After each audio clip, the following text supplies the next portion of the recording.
Okay, today we are going to study importance of consumer protection. क्या importance है consumer protection की, हमें क्यों जरूरत पड़ती है consumer protection की?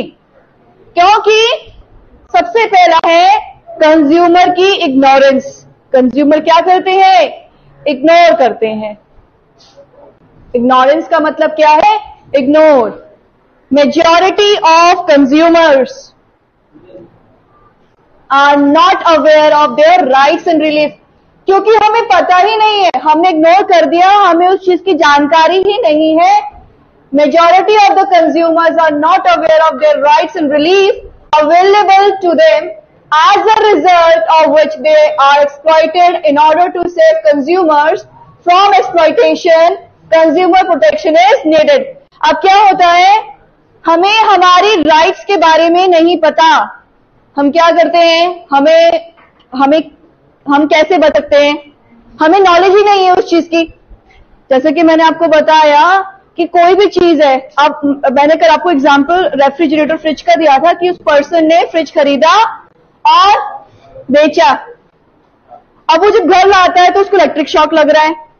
अब वो सीधा चला जाता है कंज्यूमर कोर्ट में कि मेरे तो खराब हो गया, उसने कंपनी से बात ही नहीं करी, इग्नोर कर दिया. तो यहाँ पे जब तक आपको प्रॉपर नॉलेज नहीं होगी, प्रोसेस नहीं पता होगा कि किस तरीके से आप अपनी राइट्स का इस्तेमाल कर सकते हैं, तब तक आपको क्या होगा, आपका एक्सप्लॉयटेशन होगा, कंज्यूमर के प्रैक्टिसेस को एक्सप्लॉइट किया जाता रहेगा. बेसिकली जो कंज्यूमर्स हैं वो अपनी राइट्स के बारे में उनको अवेयरनेस नहीं है. They are not aware about their rights and release, क्योंकि जो उनकी जरूरतें बन जाती हैं. और इसी वजह से अब वो क्या कह रहे हैं, क्योंकि उनको अवेयरनेस नहीं है, तो हमारे लिए इंपॉर्टेंट क्या है, उनको अवेयरनेस देना, अवेयर करना. So it becomes important in order to save consumers को सेव करने के लिए, हमको उनको एक्सप्लॉयटेशन से बचाने के लिए उनकी एजुकेशन देना जरूरी है. Now second is unorganised consumers. Unorganised consumers क्यों? क्योंकि उनको अपनी आवाज उठाना नहीं आता. कंज्यूमर्स को अपनी आवाज उठाना नहीं आ जाता. Consumer protection encourages consumers to be organised in the form of consumer organisation which would take care of their interest. अब वो क्या कह रहे हैं, unorganised consumers in India, consumers are still unorganised and there is lack of consumer organizations also. Consumer protection is required. Unorganized है क्योंकि इतनी संस्थाएं नहीं है, तो उसमें क्या होता है, उनकी राइट्स जो होती है, ऑर्गेनाइजेशन जो है वो उनके इंटरेस्ट का ध्यान रख सके, वो इंडिया वहां पे लैक करता है. बट हमें क्या करना है, हमारे लिए क्या जरूरी है, उस चीज को ऑर्गेनाइज बनाना. और ऑर्गेनाइज बनाने के लिए क्या करना चाहिए, क्योंकि यहाँ पे बात हो रही है कंज्यूमर के पॉइंट ऑफ व्यू से, ध्यान रखना. तो कंज्यूमर के पॉइंट ऑफ व्यू से क्या है कि उसको जानकारी हो और कहाँ पे जाना है, किस कोर्ट में उसको फाइल करना है, कितने का फाइल करना है, क्या चीजें हैं, वो सारी चीजें उसको पता होनी चाहिए. उसका जो इंटरेस्ट है वो उसको नॉलेज होनी चाहिए. Then number third says is widespread exploitation of consumers. Consumers का exploitation. Consumers are being exploited on a large scale by unscrupulous, exploitative and unfair trade practices. जो कंज्यूमर्स हैं उनको एक्सप्लॉयट किया जाता है अनफेयर ट्रेड प्रैक्टिसेस के द्वारा, defective unsafe products देकर, अडल्ट्रेशन देकर, फॉल्स और मिसलीडिंग एडवर्टाइज करके, होर्डिंग और ब्लैक मार्केटिंग करके. अब उनको कैसे किया जा रहा है, wide spread exploitation of consumers. बड़े तादाद में कंज्यूमर्स का एक्सप्लॉयटेशन. आपने सुना होगा जब दिवाली का टाइम आता है तो मावे में मिलावटी की बात आती है, और वो थोड़े तबके में नहीं होता कि एक तबके को मिल रही है वो चीज, वो बड़े लोगों तक पहुंचती है, वो कि यहाँ पे पहुंचा और उसको एक्सपोर्ट भी कर रहे हैं, इतने मिलावट का सामान है और वो वाइड स्प्रेड किया जाता है. तो वो क्या है, वहां पर भी कंज्यूमर का एक्सप्लॉयटेशन होता है, तभी तो छापामारी की जाती है.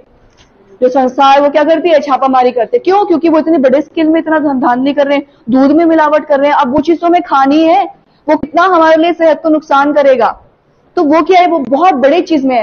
तो यहाँ पे जो consumers are exploited on large scale, बड़े स्केल में होते हैं, by means of various unfair trade practices, consumers is required to protect them from exploitation. तो कंज्यूमर को जरूरत है अपनी उन राइट्स को जानना। तभी तो न्यूज में आता है कि मावा ना खरीदे, ये आपको नुकसान करेगा, ये चीज मत खरीदो, चॉकलेट में ऐसा आ रहा है, कोल्ड ड्रिंक में ये आ रहा है। अभी रिसेंटली एक कंपनी से गलती हुई, गलती से चॉकलेट में कुछ केमिकल चला गया था, फिर उन्होंने इमीडिएटली कि हमारी चीजें बैन हो जाए, उन्होंने एकदम कॉशन लिया, उसको वहीं पे मिल को रोका और जितनी सप्लाई में गया था सबको कैंसिल करवाया कि ये चीज नहीं चली जाए वरना काफी लोगों की जान चली जाएगी, पूरी कंपनी शट डाउन हो सकती है। तो उन्होंने स्ट्रिक्ट एकदम उसी पॉइंट ऑफ एक्शन ले लिया ना। अगर उसका सॉल्यूशन आप इमीडिएटली करेगी कंपनी, तो वो अच्छा किया कि उस चॉकलेट कंपनी ने इमीडिएटली वहां पे एक्शन ले लिया। तो उससे क्या हुआ, अगर वो नहीं करती, जो खाता फिर वो उस कंपनी पे केस करता, फिर उनके लाखों करोड़ों रुपए चले जाते। अभी तो चलो कुछ ही का ही नुकसान हुआ, तब तो कितना समय लग जाता उनको कोप अप करने में। तो इसलिए जो भी हमारी जो राइट्स हैं वो हमें पता होनी चाहिए, और अगर कोई चीज लार्ज स्केल में हो रही है तो उससे हम कैसे बच सकते हैं, उस चीज के बारे में हमें पता होना चाहिए, क्योंकि हमारा प्रोटेक्शन, कंज्यूमर का प्रोटेक्शन ज्यादा जरूरी है। अडल्ट्रेटेड गुड्स से, मिलावट वाले गुड्स से, कोई भी डिफेक्टिव आइटम हमें बेचा जा रहा है उसके अगेंस्ट हम क्या एक्शन ले सकते हैं, वो चीजें हमें पता होनी चाहिए। कोई भी गलत एडवर्टाइजमेंट हमें दिखाया जा रहा है और चीजें हमें गलत बेची जा रही हैं उससे, ठीक है, तो वो इन चीजों से आप बच सकते हो। तो importance of consumer protection from point of view of business. अब यहां पे बात आ रही है बिजनेस के पॉइंट ऑफ व्यू से। ये तो बात की हमारी कंज्यूमर के पॉइंट ऑफ व्यू से। तीन चीजें याद रखना, इग्नोरेंस और अनऑर्गेनाइज और एक्सप्लॉइटेशन। क्या होगा, अब खुद सोचो ना, यहाँ पे आप अपने आप को इस स्थान पे रखिए कि मैं यहां पर हूं तो मेरी राइट से कैसे प्रोटेक्ट किया जा सकता है। तो सबसे पहले तो मेरे को एक्सप्लॉइटेशन से बचना है, मेरे को अनफेयर ट्रेड प्रैक्टिसेस से बचना है, इग्नोरेंस जो हो रहा है, मेरे को एजुकेशन नहीं है उस चीज से मुझे बचना है। ये चीज आपको यहाँ पर नॉलेज होनी चाहिए कि कंज्यूमर को अपनी राइट्स के बारे में पता होना चाहिए। देन अब हमने बात करी कंज्यूमर की, कंज्यूमर के पॉइंट ऑफ व्यू से। अब कंज्यूमर कौन है, हम है। मेरे को कोई गलत सामान मिला है तो मैं कैसे उससे बचूं, वो मुझे सोचना है। अब बात आती है यहां पर कंज्यूमर की from the point of view से बिजनेस। अब यहां पे बात आ रही है इंपॉर्टेंस बिजनेस। अब क्या है, यहां पे दो अप्रोच होते हैं, ट्रेडिशनल पुराने टाइम का, देन मॉडर्न अप्रोच। अब कोई भी बिजनेस मैन है, why they are running a business, क्या रन कर रहे हैं बिजनेस, प्रॉफिट मोटिव। अगर आपको बिजनेस में नुकसान हो रहा है तो क्या बिजनेस रन करेंगे, एक दिन तो शट डाउन करेंगे, बिजनेस को बंद कर देंगे। When you are running losses, जब आपको नुकसान हो रहा है तो आपने क्या करना है, बिजनेस बंद करना है। तो इसलिए जो हमारा मार्केट है वो कंज्यूमर नहीं होगा। अगर हमारे प्रोडक्ट को खरीदने वाला कंज्यूमर नहीं होगा तो मार्केट में हमारी पोजीशन क्या हो गई, जीरो, डाउन है, जीरो है हम। So market without consumer is zero. अब हम बात कर रहे हैं कि कंज्यूमर प्रोटेक्शन कैसे किया जाए। सबसे पहली बात है लॉन्ग टर्म बिजनेस इंटरेस्ट। हम जब भी बिजनेस करेंगे, ऐसा तो नहीं है ना हमने एक महीना, चलो मेरे को बिजनेस करना है, मैं एक महीने वेल्डिंग का काम कर लेती हूं, अरे नहीं मेरे से नहीं हो रहा, इतने लंबे समय तक मैं क्यों काम करूंगी, चलो मैं फर्नीचर का काम खोल लेती हूँ। ऐसे में बार बार बिजनेस बदलती रहूंगी तो क्या मेरा बिजनेस चलेगा। अपना माइंडसेट बनाना है कि मुझे क्या काम करना है। जब मेरा बिजनेस का माइंडसेट बन जाएगा कि मुझे ये बिजनेस करना है, पहले तो अपना इंटरेस्ट देखा जाता है। पहले आप अपना इंटरेस्ट देखेंगे कि मुझे किस चीज से सेटिस्फैक्शन मिल रहा है, मेरा इंटरेस्ट किस चीज में है। सो जो बिजनेस है वो लॉन्ग टर्म के लिए होता है, क्योंकि बिजनेस साइकिल मैंने बताई थी आपको। बिजनेस साइकिल क्या होती है, 4 फेजेस होते हैं बिजनेस साइकिल के, boom period, recession period, depression period. तो मुझे उस साइकिल से भी उभरना है, अपनी हर चीज मुझे लेकर चलनी है। तो यहां पे बात आती है लॉन्ग टर्म बिजनेस इंटरेस्ट की। Why, it is always in the interest of business to keep its customers satisfied. जब मेरा माल कब तक बिकेगा, जब तक मेरा कंज्यूमर सेटिस्फाइड रहेगा। जिस दिन मेरा कंज्यूमर सेटिस्फाइड नहीं होगा, मेरा बिजनेस ठप हो जाएगा। एग्जाम्पल लीजिए, जैसे कि एक सोप की कंपनी है, ठीक है, चल रही है, बहुत अच्छी चल रही है, महंगा बिकता है, मान लीजिए 80 रुपीज का वो सोप बिक रहा है, अच्छा चल रहा है।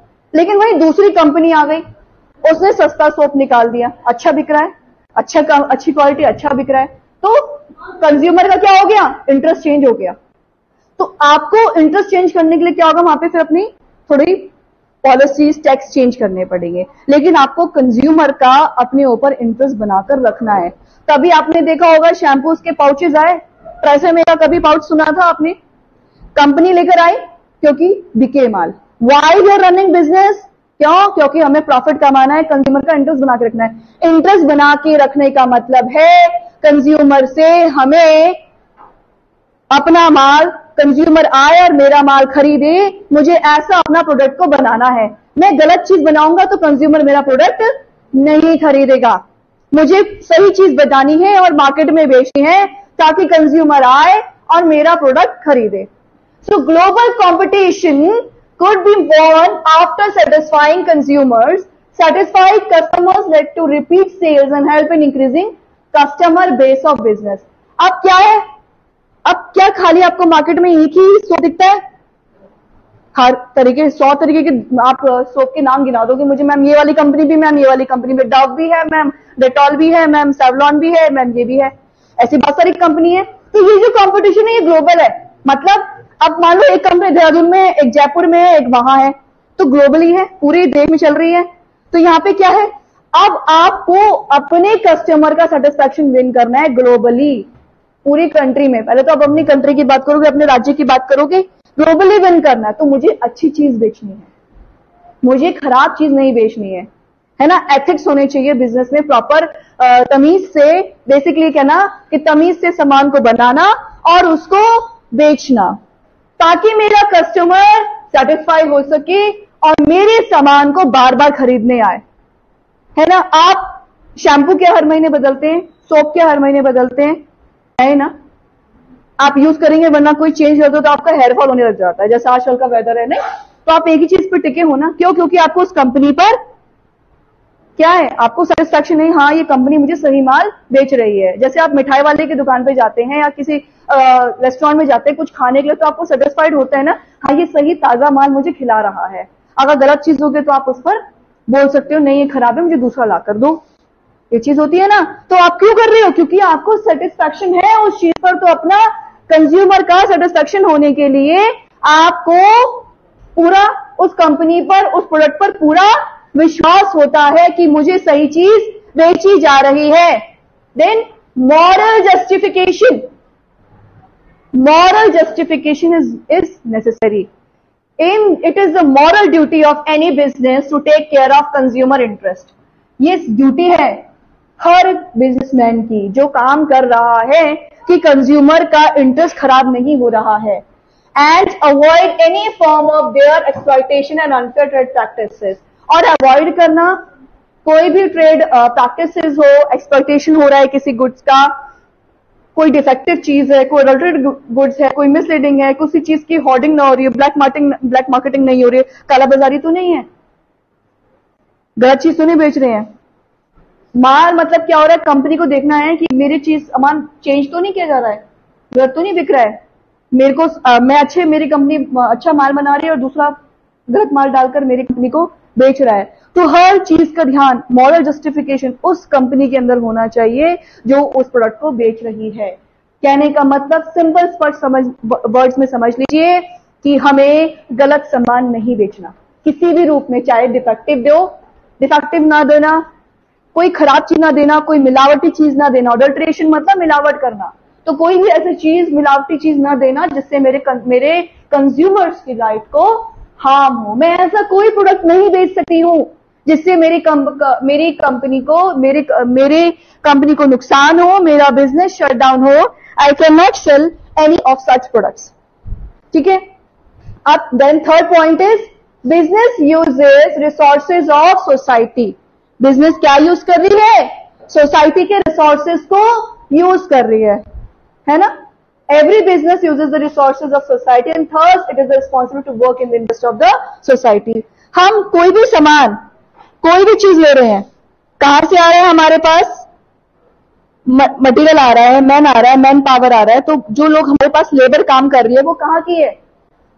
सोसाइटी से तो आ रहे हैं ना। अगर उनको पता होगा मेरी कंपनी में तो मिलावटी माल बिकता है तो ऐसा मैं नहीं खरीदूंगा, किसी लेबर ने फैला दिया तो वहां पे आप गलत चीज कर रहे हैं।